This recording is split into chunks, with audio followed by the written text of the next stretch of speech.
Barakatah Yahweh, Barakatah Yahweh Shah, Barakatah Yahweh, Barakatah Yahweh Shah. All praise to Yahweh, by Hashem Yahweh Shah. Now, concerning the situation about Maxxine and getting jabbed, it's a decision that these blacks, Hispanics, and Native Americans is going to have to make.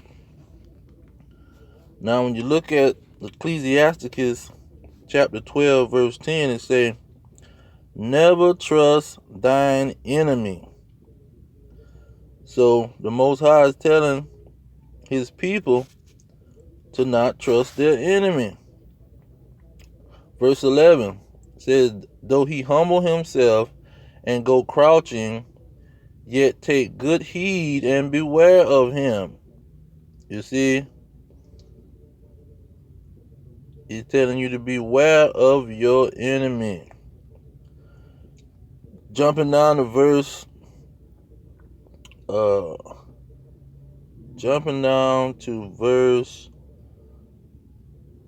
16, and say, an enemy speaketh sweetly with his lips, but in his heart he imagined how to throw thee into a pit. He will weep with his eyes, but if he find opportunity, he will not be satisfied with blood. 17, if an adversary come upon thee, thou shalt find him there first, and though he pretend to help thee, you see, yet shall he undermine thee. So they might pretend to help you, talking with all these sweet words, humbling themselves, but the Most High is saying, beware of these dragons. You see, take heed. And so when you understand who you're dealing with, you know why he's telling you these things. Because they've been your enemy for thousands of years. When you go back to King David's time, and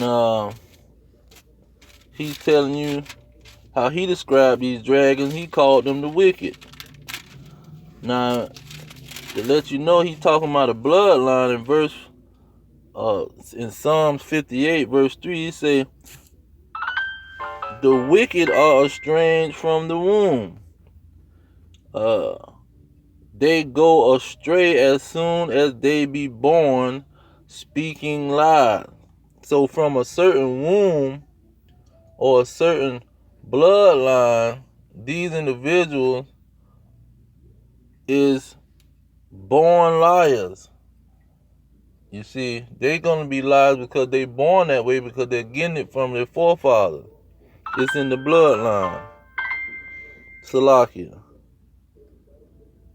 And so, when you jump back to Psalms 52, it say, talking about these dragons, it say, verse 2 say, this Psalms 52, verse 2, the tongue devises mischief like a sharp razor working deceitfully.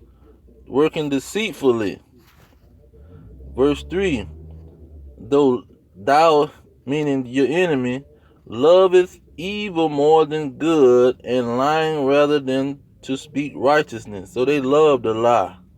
They love to tell a lie. Verse 4, thou loveth all devouring words, O deceitful tongue. You see, these dragons love telling an amazing lie. So, when you go to Psalm 64, it's going to show you how they get down. It says, Psalm 64, verse 2, it say, hide me from the secret counsel of the wicked. So the wicked going to be counseling with each other, plotting on what they going to do. You see, they're going to be trying to come up with something secretly to come against you, the wicked. from the insurrection of the workers of iniquity. And they trying to have an insurrection. They trying to come and get you. They planning on how we gonna come and get you. How we gonna come and invade these blacks, Hispanics, and Native Americans. That's the plan. And so when you get to verse, let's see here. When you get to verse 4, it say, they that may shoot in secret at the perfect, suddenly do they shoot at him and fear not. So they shooting at the perfect and they not fearing to do so. They ready to shoot at the perfect and set a trap for him. And so verse 5 say they encourage themselves in an evil manner. They commune of laying snares privily or traps. They say, who shall see them? So they in private already, so they trying to lay a trap for the blacks, Hispanics, and Native Americans. That's who they trying to lay a trap for.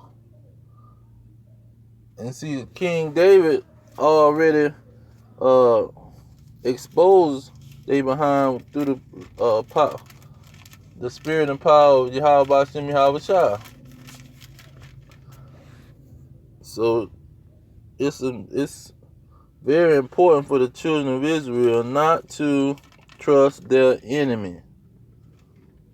You see, because that's what the whole situation is going to boil down to. Is you going to trust your enemy and believe in God's word, or you going to consent with this man? Now let's go to 2nd Esdras. That's the main verse I want to get. Now it says, let's go in 2nd Esdras 16, verse 68 in the middle. Well, let's do the whole verse 68. For behold, the burning wrath of the great multitude is kindled over you, and they shall take away certain of you. You see, that's what it's boiling down to. The wicked, your enemy, trying to plan on how they're going to come and get you. And it says, and feed you, being idle with things offered to idols. So they done did some witchcraft with the stuff that they dealing with. Or you can call the witchcraft them dealing with these medicines.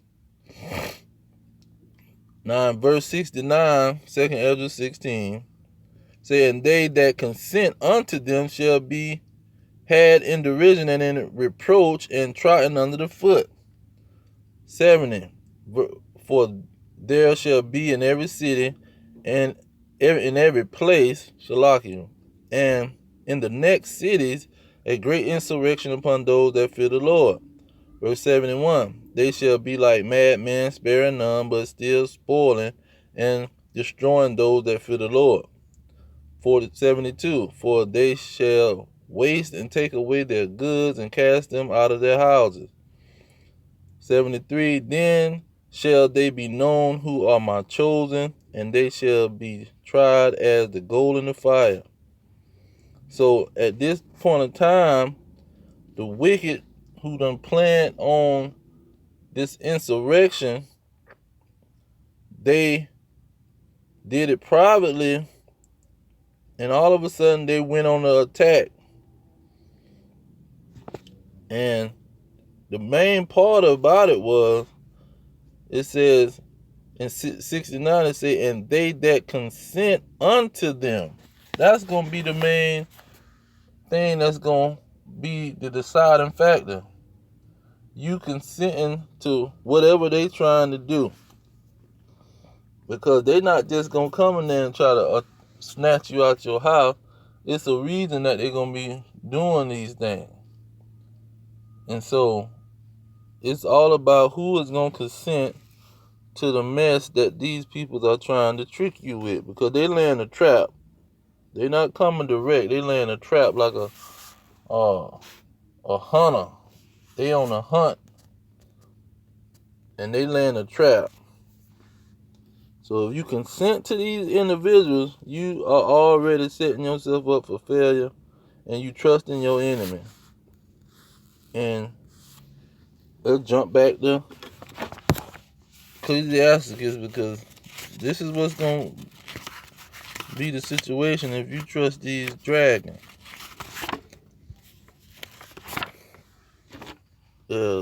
Ecclesiasticus 12:13. Who will pity a charmer that is bitten with a serpent, or any such as come near a wild beast? 14. So one that goeth to a sinner, you see the man of sin, and is defiled with him in his sins, who will pity? See, nobody's going to pity these blacks, Hispanics, and Native Americans when they consent with this dragon, this serpent. They're not going to pity. They're going to say, well, he should have known, looking at the history of what kind of wild beast this is.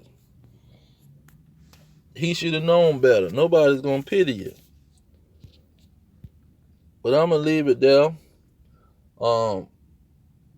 All praise to Yahweh Hashem, Yahweh Shai, Hashem and Kakadash. Double honors to the elders pushing the truth. Peace to the elect worldwide. Kingdom is at hand. Shalom.